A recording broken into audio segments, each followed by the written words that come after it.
So here we are with episode 7 of Tearmoon Empire. Gosh, remember Ludwig? Anyways, it seems like the tournament is over and we're gonna head on over to the next arc, I would assume, since somebody told me that this season is only going to cover 2 volumes, and if they're going to cover only 2 volumes, then episode 6 was the finale of volume 1, which also means that I can read volume 1 now. I can finally read this frickin' volume that I've bought many months ago and I never read. If we're still somehow in volume 1, just let me know so I won't read it. If you guys like the video, like the video. If you dislike it, dislike it. I do have my full length up on Patreon and early access to non-seasonal and some seasonal shows on the YouTube memberships. Other than that, let us get started. Wow, so some nice clouds. Ludwig! Oh, she's reading her diary. Still.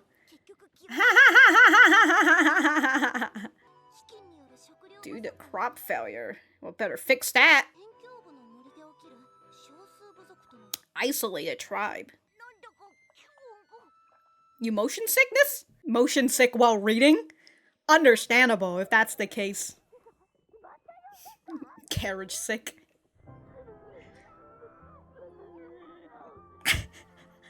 You know what? That's what you get for reading while while the carriage is moving. I feel that. Might just because it's been 7 episodes of listening to this opening, but that that they use in the instrument in the back, God, that really gets me. God, she's really just out here sitting in a table in the middle of of this giant carpet.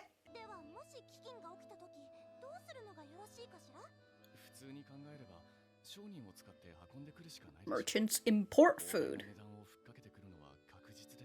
Wow. We really need to start doing a little GMO in here. Friend prices. A little discounts, huh? Oh.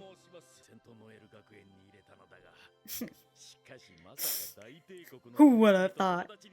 The money that I can make. What even is a reading buddy?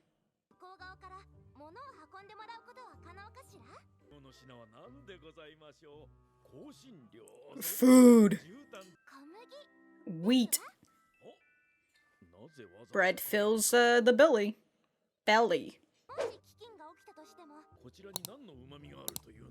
Yeah, how dare you not let me benefit off of the suffering of people?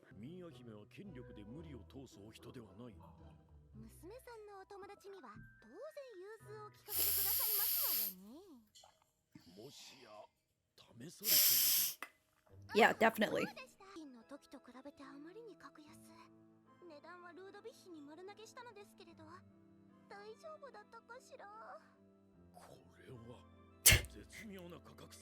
Whoa.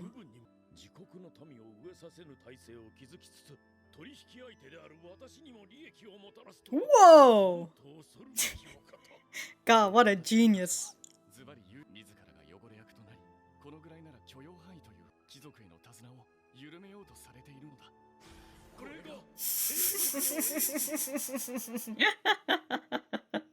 I just remembered, doesn't she have parents? Wow, look at all these people. I know, they're out and about. And not on the ground. It's that kid. Oh. Oh, what? Oh! Where'd you get this? Oh.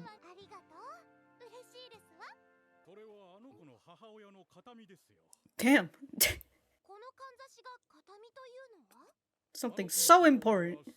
A small tribe.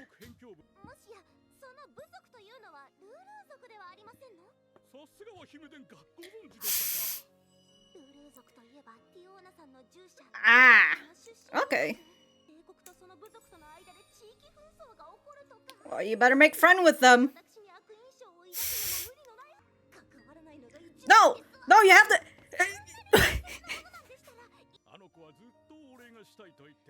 That's going to be helpful to you when you go to the tribe. Yes.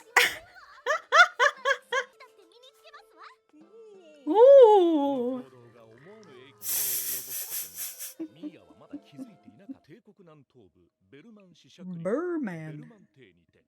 Berman. Berman. Damn, he looks evil. The impetus.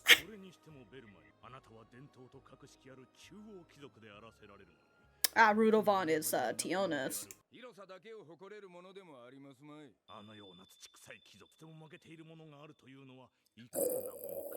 Ooh, this man's causing trouble out here. We don't even get to see his face.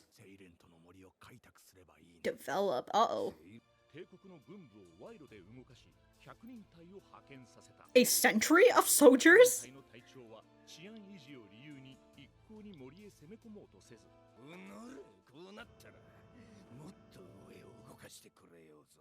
I'll go even higher over your head. Wait, he's going to Mia?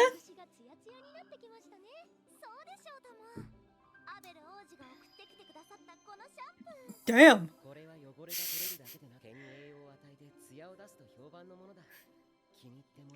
It's got shea butter in it.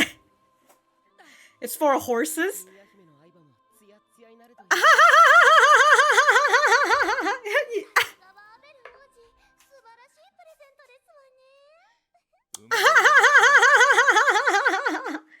My guy, you should have fucking put that in the...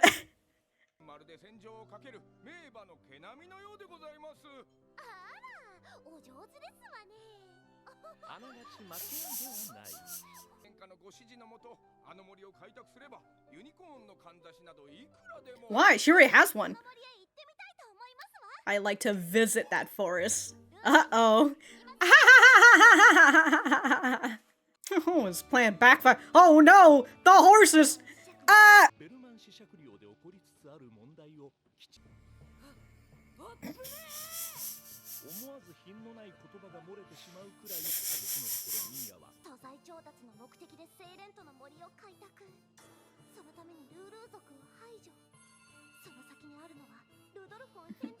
Oh, you better stop it.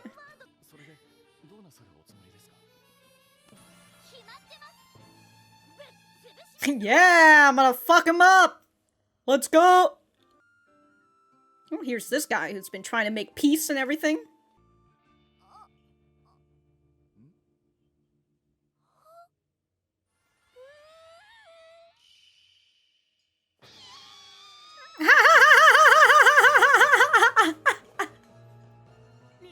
She just fainted from fear.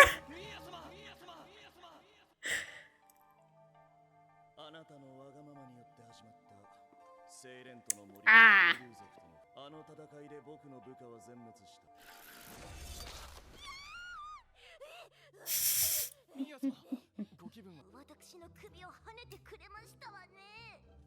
Technically, the guillotine did.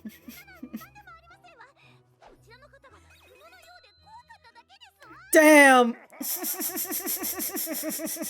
He takes it as a compliment. There are traps everywhere. Ah!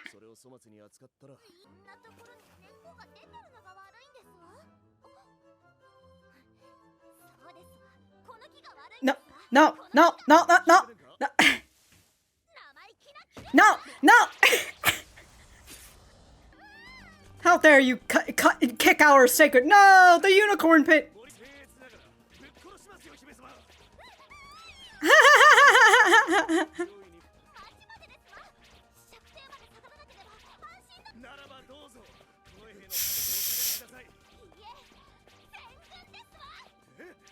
So one way to retreat, huh?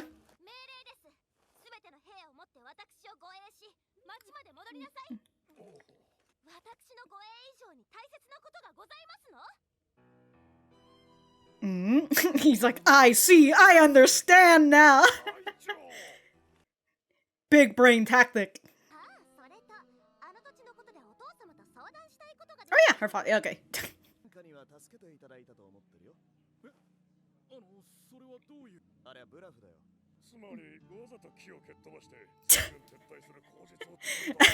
Big brain tactic, dude.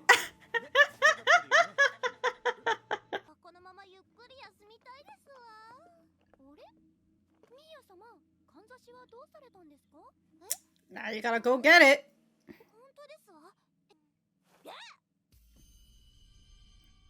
Uh-oh.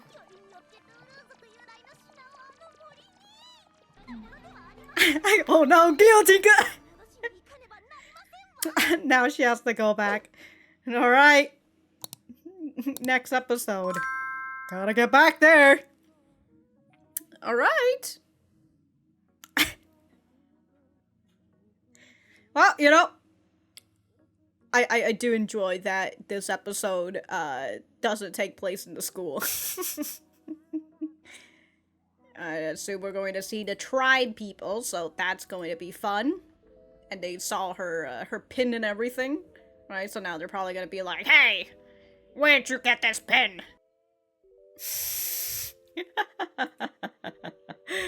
That's a cute picture. But alright, we're gonna go back to the center. Alright, so that was episode 7 of Tearmoon Empire. Let me know what you guys think about it in the comments down below. You know that I always like talking to you guys. For me, I thought that this was a pretty nice episode. I'm not exactly sure what I want to talk about in particular, but here in this episode we're introduced to not introduced, but we're introduced to the tribe, but not like fully introduced to them as like people, right? We're introduced to them as a concept right now, and the idea that the famine is one of the big cause for Mia's execution, and because and not only because of the famine, it's also because of the tribe that is going on.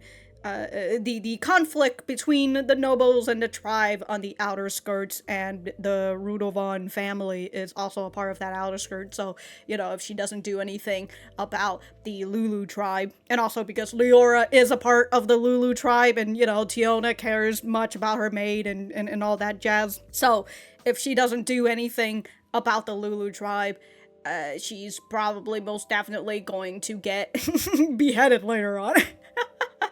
Well, actually, with the famine solution, I think they've kind of got that covered for the most part, which is the idea that when a famine happens, you have to import, like the merchant's going to import, but they're going to have famine prices, which, again, awful, right? They're just profiting off of the suffering of people, but, you know, that's just how merchants are. They're fucking greedy little bitches. The way that Mia sees it is that she's going to go and use the friend prices, right? Hey, I'm friend with your daughter, so why don't you fucking give me a little discount? You know what I'm saying? But the thing is that with this friend prices and all that, right, they're not going to pay more when if a famine occurs, but they're always going to pay a minimum amount. And from the way that Marco saw the prices that Ludwig had given to, right, Ludwig was the one who gave the prices. Marco realizes that, oh, you know, even if I end up losing profit at some point, right, with if a famine comes and, like, I can't charge them an exorbitant price, I'm still able to make up all that losses from this high price that they've been giving me before the famine. So, yeah, of course, a merchant's brain is just like, whoa, she's such a fucking genius, right? We're continuing with, like, the wisdom of the princess and all that. Sorry, it's the wisdom of the empire. That's what they're calling her. She's an angel. So, that whole issue is, I would say, partially solved for the most part, right? If a famine comes, at least they've still got bread going around. At some point, I think I was saying, why don't we start doing a little GMO out here, you know? A little genetically modifying stuff, yeah? Anyway, with that issue over, we get to see the slum again, the New Moon District, I believe that's what it is. Yes, the New Moon District, and she gets to see that boy that was dying before, but since she saved him and, you know, built a hospital and everything, everybody's having a great time here in this slum. The kid still got a little gaunt cheek, but it's not as bad as before. And we learned that this kid was a part of the Lulu tribe, and he gives her this memento of her mother. Of his mother. It's a very personal thing, right? He wants to thank her for saving his life, essentially. And we know that this unicorn pin is going to be it's going to play a role in her connection with the Lulu tribe, especially if the Lulu tribe, whoever is in that Lulu tribe knows whose pin this is particularly, because if it's a memento from his mother and all that, right, she went away from the Lulu tribe in order to elope with this man, whoever he is, and then died. So perhaps she has family in the Lulus who might recognize that pin, and then they're gonna be like, hey, why the fuck does the princess have this? Nani? I suppose finding out that Leora is from the Lulu makes sense on why she was like salivating over like that piece of meat, the idea of eating raw meat, and also her cooking outside. But also how she escaped from the tower. She just jumped off of that tower and just like landed perfectly. No fall damage or anything. So understandable. And so Mia starts thinking about the Lulu tribe and how that's going to cause a big conflict between her and Tiona, and she knows that Tiona plays a really big role in putting her head under the guillotine, and she decides that she wants to do nothing with it because obviously that's the best option. But she realizes that, oh no, I can't take this pin back anymore. So I'm gonna have to go to the opposite direction, which is try to be friendly with the people instead. Which, it's like, Mia, you're the princess. You're the imperial princess of this big fucking Tearmoon Empire shit. You can't just sit around and do nothing. I think that's also a part of the issue that led you to the guillotine, other than you making improper choices, but there's also the idea of you not making any choices. But it's okay, right? It's okay. Her, in the end, her selfishness and the knowledge of what's going to happen to her is forcing her to move into the correct decision. Or move her into the right path. We also got a lot of narration that was happening in this episode, which, you know, I assume the narration comes from, like, the novel just telling you what the hell's been going on. Understandable. And so we're introduced to Berman. Berman. He is he's a greedy little man, and he is out here competing with the Rudovon, and, hold on. All before this, actually, there's this man right here. With his little, knowing smile, you know, his little smirk and everything. We don't get to see his face, but he is out here causing trouble. Alright, he's just like, hey, yo, dog, I got a solution for you, right? You don't want to be outnobled by this Rudovov man? Even though he only has lands of just forests and all that, right? His land doesn't really matter, but you don't want to be beneath this guy. So, like, why don't you just develop the Forest of Stillness, you know?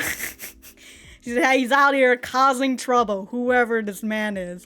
And so that got Berman to want to do exactly that. He's a stupid man.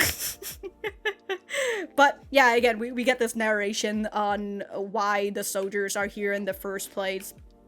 And that one of this guy, his name is Dion, and he doesn't want to bring his men into the fight, which I would presume the way that Mia first saw him, she fainted, and then we hear the speech where, in the first world, where he says, because of you, all my men are dead, or whatever, because they had to go and fight the Lulus in their own hometown, home space, in their advantage, right, in the Lulus' advantage. So Dion was upset at that, and he's also the guy who pulled down the guillotine, or marked that the guillotine's going to go down. So yeah, I would assume at that point, the Berman guy went to Mia and then told, because she's supposed to be very selfish, which she still is during the first timeline, she is just like, yeah, sure, fucking go. go and develop this land. And then that's what causes all the trouble with the Lulus, and then caused trouble with Dion himself, who seems like he's high up in the military. So that's also the cause of, like, the military coup as well. This fucking scene of her using the horse shampoo. And Abel's just like, God, I hope that Mia's been using the shampoo on her horse. And Mia's using the shampoo on her side. Hey, you know what? It works either way, right? It works either way. Can't wait for Abel to be like, hey, so how you like that shampoo? She's just like, yeah, dude, it's been working really well on me. and then in his mind, he's just like, wait a minute. So Berman's trying to get her to get the order that, you know, he wants to develop and get the soldiers to have to do it because she is one of the highest ranking person in the Tearmoon Empire. But I love that she's just like, oh yeah, sure, I'd fucking visit this forest, let's go. And while that's happening, we get another narration from the narrator. And oh my god, all these 3D models, very spooky. But Mia learns about Viscount Berman and what he's trying to do, and she realizes that if she goes along with his requests, this is going to lead her down to the guillotine, so she doesn't want it to happen. And then here's Dion, who is just over here like, look, don't believe all the rumors, alright? He's pessimistic, he's a little skeptic about the change in Mia, of course, just like everyone when they hear about it. And then, of course, we see his mind change towards the end after she does a big brain move, right? Of getting the Lulus to attack her, so then that gives her a reason to take all Dion's soldiers to go back into town, so then they don't have to camp out here and be in danger anymore.